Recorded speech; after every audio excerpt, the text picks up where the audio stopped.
यमुना नदी उत्तराखंड से शुरू होती है, लेकिन जैसे ही हरियाणा में एंटर करती है, खनन का बड़े लेवल पर शिकार हो जाती है। इसे भी बिल्कुल एक हिसाब से खत्म कर रखा है। ये यमुना नदी का किनारा है। यदि पानी ऊपर जमुना में ज्यादा आ गया ना सर, तो ये नीचे का जितने गांव है सब खत्म है। नदी के अंदर भी पोपलाइन मशीनें और जो टिप्पर ट्रक होते हैं वो चल रहे हैं बड़े लेवल पर।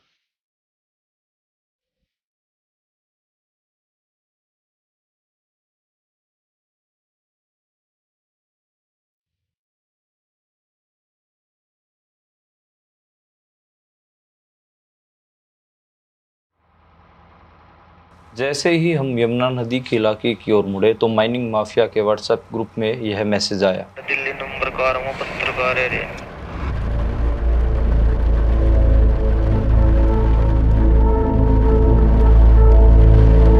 अभी हम यमुनानगर के माइनिंग इलाके में हैं। यमुना हमसे सिर्फ 1 किलोमीटर पीछे है। ये बेलगढ़ के आसपास का इलाका है। यहाँ पर सबसे ज़्यादा माइनिंग यमुनानगर में होती है और इसको माइनिंग माफिया अपनी फेवरेट जगह समझता है माइनिंग के लिए।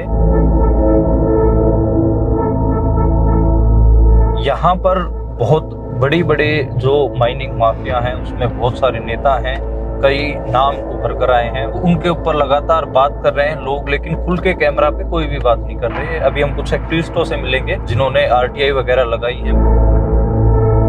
अभी माइनिंग बंद की हुई है सरकार ने, पूर्णतः माइनिंग बंद है, लेकिन फिर भी माइनिंग रात को होती है। जिनसे हम मिलेंगे उनका नाम संजय भूड़कला और चंद्रपाल देवघर है।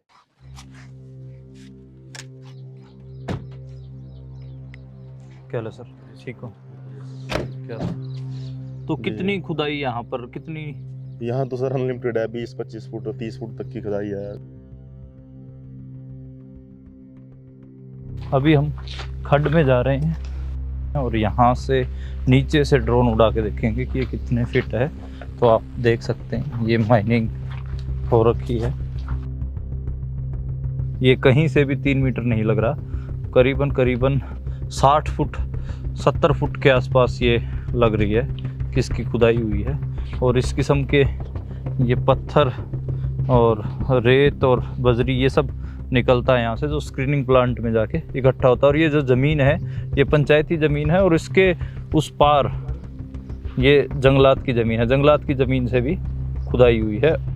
ये सर यहाँ पर ना ये अवैध माइनिंग चल रही है सर। ये ताज़ा है? हाँ ये ताज़ा है, अभी इसमें चल रही है ऐसी। जैसे अब इनको पता लगा कि 20 तारीख को यहाँ टीम आएगी एनजीटी की, कोई ने अभी तो ये काम बंद कर रखे है। ये साथ में सर इधर क्रेशर लगे हुए हैं जिन पर यहाँ से माल निकाल के गिरते हैं इसमें ले जाके। ये इनके डंपर टिप्पर सब कुछ खड़ा है, इनमें मशीनें वगैरह यहीं से ले जाते हैं सर ये। आप कहेंगे कि इतनी अवैध माइनिंग है तो कार्रवाई क्यों नहीं होती? दरअसल पुलिस एफआईआर में जिसे अवैध माइनिंग दिखाती है उसे कोर्ट में साबित नहीं कर पा रही। ऐसा 1-2 केस में नहीं, बल्कि जिन 332 केसों में फैसला आया है उनमें से 326 मामलों में फैसले में आरोप सिद्ध नहीं हुए। इतनी एफआईआर कोर्ट में यूं गिर गई जैसे कुछ हुआ ही ना हो। असल में तो पुलिस केसों में मजबूती से हाथ डालती ही नहीं। पिछले 4 साल में अवैध खनन से जुड़ी 2500 शिकायतें आई हैं, लेकिन कार्रवाई सिर्फ गिनती के केसों में हुई। अवैध खनन का केस दर्ज किया जाता है ताकि सरकार खुश हो जाए और शिकायतकर्ता संतुष्ट। फिर एफआईआर में ऐसी कमियां छोड़ दी जाती हैं कि कोर्ट में आरोपी बरी, यानी अवैध खनन से जुड़े लोग भी खुश। यमुनानगर में खनन की कुल 32 साइटें मंजूर हैं, जिन्हें सरकार ने करीब 2.5 अरब रुपए में नीलाम किया है। ज्यादातर का ठेका किसी न किसी राजनीतिक दल के नेता या उससे संरक्षण प्राप्त लोगों के पास है। हमारे साथ एक्टिविस्ट संजय हैं। संजय, ये जो यमुना के ऊपर खनन हो रहा है और हम आज ताजेवाला से लेकर बेलगढ़ तक देखते आए हैं, लगातार खनन हमें दिखा होता हुआ, तो क्या ये जायज़ है या नाजायज़ है? सर ये तो 2016 से ना और 2021 तक तो जायज था ये, क्योंकि सरकार ने इसकी परमिशन दे रखी थी नीचे नदी में। हाँ, लेकिन जो ये नदी के किनारे किनारे उसके बाद खनन हुआ ना, ये अवैध है सारा। अवैध है। आज हमने देखा कि अंदर भी पोपलाइन मशीनें रो चल रहे हैं और ये किनारा भी अभी देख रहे हैं, ये भी बिल्कुल खत्म कर रखा है सरकार ने जो इसकी परमिशन दी है ना सर खुदाई की, तो ये जो बांध से कम 300 मीटर पे होनी चाहिए। हाँ, और ये तो 30 फुट भी नहीं छोड़ा है यहाँ पर। जब से हम इस इलाके में एंटर कर रहे हैं लगातार बाइक वाले पीछा कर रहे हैं। हर मोड़ पे हमें बाइक वाले मिल रहे हैं, लगातार हमें हमारे फोटो खींच रहे हैं। तो ये लोग कौन है? सर यहाँ ना ये जो खनन माफिया है ये रैकेट बहुत बड़ा है।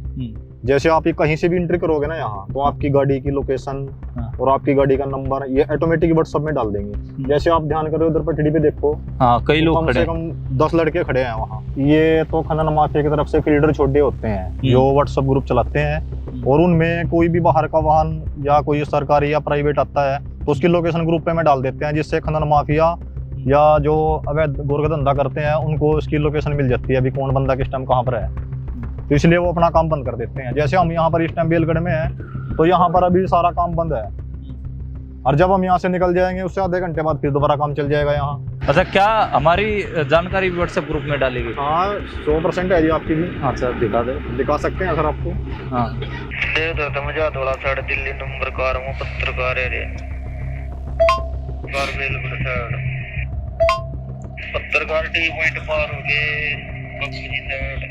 तो ये हम देख रहे हैं कि इस व्हाट्सएप ग्रुप में हमारी गाड़ी का नंबर और ये बताया गया कि हम दिल्ली से आए हुए हैं, हम अब टी पॉइंट पार कर गए हैं, हम यहाँ पहुँच गए हैं। ये सारी जानकारी व्हाट्सएप ग्रुप में भी चल रही है, और ये खाली हमारी नहीं बल्कि जो अफसर लोग होते हैं या फिर एनजीटी की टीम आती है उसकी भी। अब ये देखो जी 20 तारीख को यहाँ एनजीटी की टीम आनी है। हाँ अब उसकी लोकेशन इनको पहले ही पता लग गई है, ग्रुपों में डाल दी कि 20 तारीख को यहाँ काम बंद करना है, इसलिए यहाँ एक हफ्ते से काम को ये एक्चुअली बंद कर देते हैं ताकि टीम आती है उसको काम बंद मिल जाता है और वो अपनी रिपोर्ट बना देती है कि यहाँ काम बंद है, उसके बाद फिर चला देते हैं दोबारा।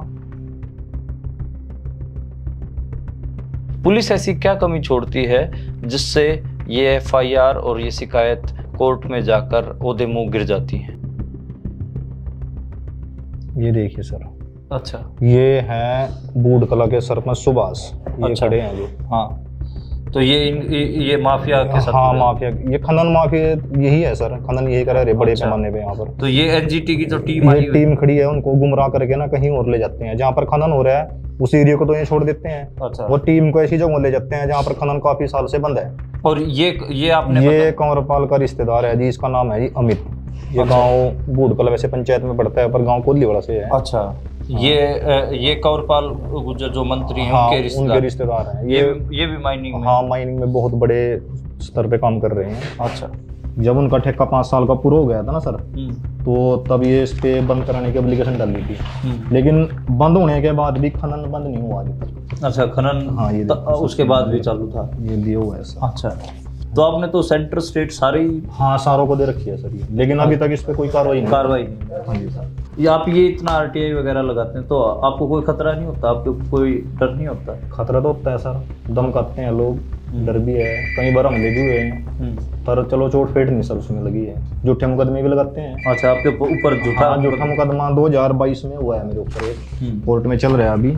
तो कोई टीम नहीं आती या टीम आई नहीं अब तक? टीम तो आती है सर, यहाँ पर ना कुछ 5-4 ऐसे खनन माफिया में जुड़े बंदे हैं जो टीम को गलत दिशा में ले जाते हैं और टीम अपनी सही से जांच पड़ताल नहीं कर पाती है।